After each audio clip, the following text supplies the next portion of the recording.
Bonjour à tous.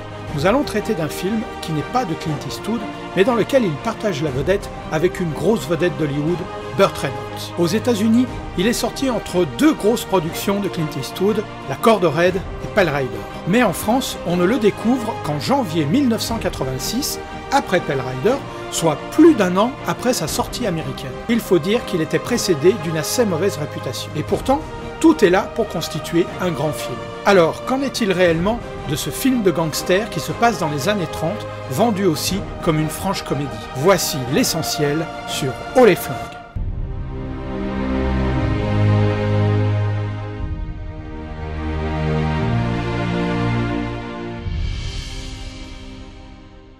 Haut les flingues de Richard Benjamin, 1984. Clint Eastwood est le lieutenant de police Spear à Kansas City dans les années 1930. Il était le partenaire et l'ami de Mike Murphy avant qu'il décide de quitter la police pour devenir détective privé. Ils vont de nouveau s'associer pour lutter contre deux bandes rivales de gangsters qui s'entretuent pour récupérer une valise contenant les registres comptables d'opérations frauduleuses. Ils sont aidés par Addy, la compagne et secrétaire de Mike Murphy.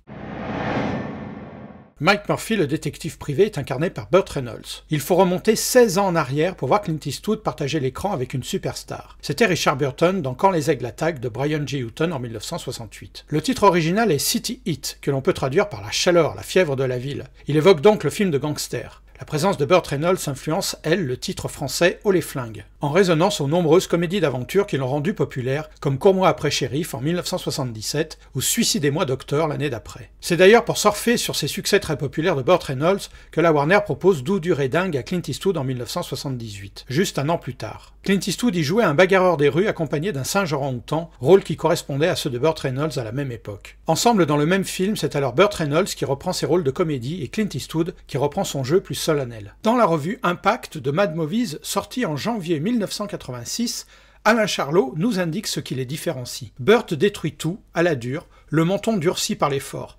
Il n'arrête pas de sourire, même lorsqu'un malabar le force à avaler sa cravate. Clint, lui, ne sourit jamais et avec élégance.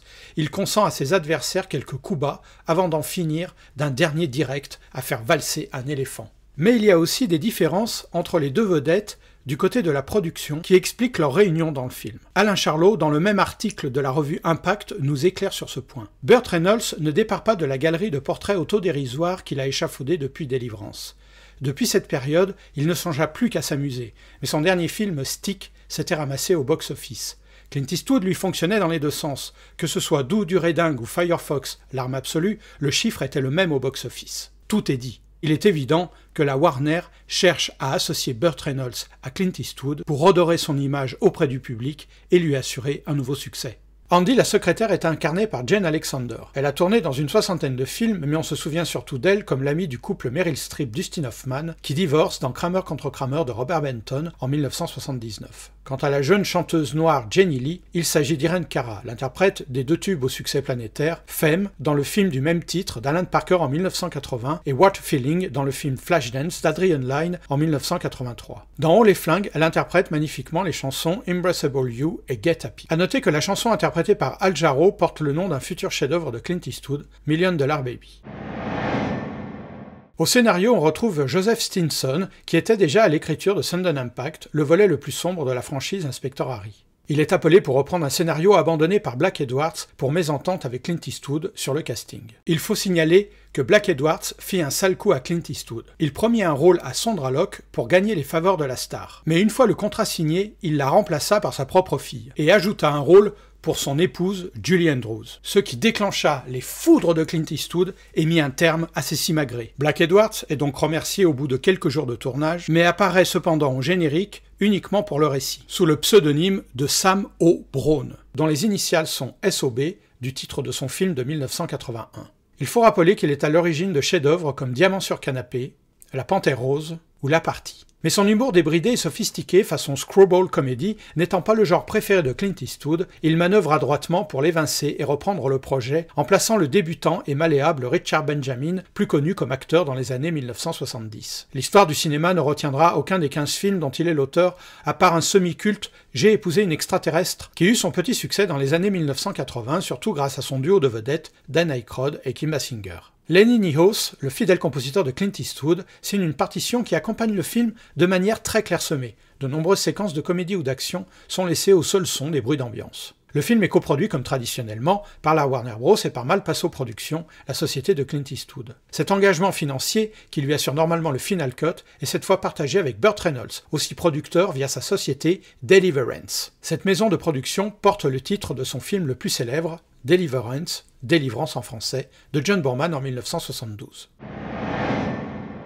Les rues des années 1930 sont reconstituées à Universal Studios. Leur facture alors artificielle donne un aspect volontairement théâtral à l'ensemble du film. Aspect que ne voudra pas par exemple Brian De Palma pour Les Incorruptibles, situé à la même époque et dont toutes les séquences seront tournées dans les rues et les lieux réels de la ville de Chicago. La production est malheureusement entachée d'un grave accident survenu à Burt Reynolds pendant la scène de la bagarre du début du film. Le métal d'une chaise qu'on lui balance dessus lui fracture la mâchoire. Pour sa convalescence, il doit suivre un régime uniquement à base de liquide. Il va perdre 15 kilos et doit se faire remplacer par une doublure pour toutes les séquences en plan large. L'absence d'un grand metteur en scène se ressent dans cette production qui peine à proposer une personnalité d'auteur. Il n'est au final ni un film de Black Edwards, ni un film de Clint Eastwood. On peut quand même noter des indices de leur caractère. Côté Black Edwards, les deux vedettes sortiront une arme au canon de plus en plus long pendant une séquence de fusillade entre les deux bandes rivales. Côté Clint Eastwood, ce sera son apparition arme au poing au bout d'une rue en flammes, comme il sait si bien le faire dans la série des Inspecteurs Harry.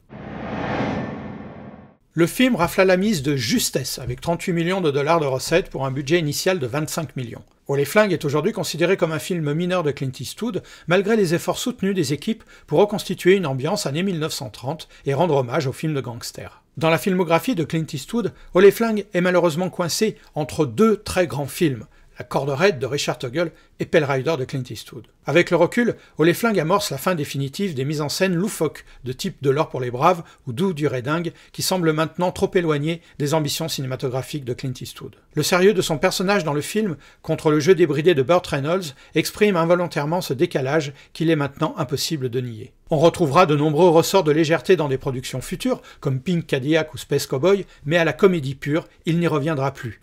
Mais ceci est une autre histoire. Bon film.